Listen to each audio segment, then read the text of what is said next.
Bonjour, aujourd'hui au musée de la médecine, je vais vous parler de la trépanation. La trépanation, c'est une pratique qui remonte à la préhistoire. Elle consiste à percer des trous dans le crâne. Mais pourquoi faire? On effectue souvent cette opération pour soigner des blessures graves ou encore des blessures de guerre, comme par exemple des traumatismes crâniens. Il y a plusieurs personnes célèbres qui ont effectué des trépanations. On peut citer par exemple Guillaume Apollinaire, Jean-Paul Sartre également, qui a subi une trépanation à l'âge de 14 ans pour soigner une infection au niveau de l'oreille. Mais le cas le plus connu est celui de la sœur de JFK, le 35e président des États-Unis, Rosemary Kennedy.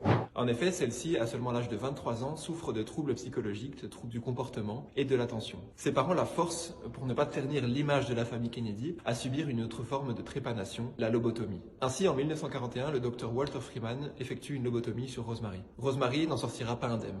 Suite à cette opération, Rosemary perdut toute autonomie, toute faculté cognitive et vécut recluse dans un centre spécialisé jusqu'à la fin de ses jours. Envie d'en apprendre un peu plus sur l'histoire de la trépanation et sur l'histoire de la médecine?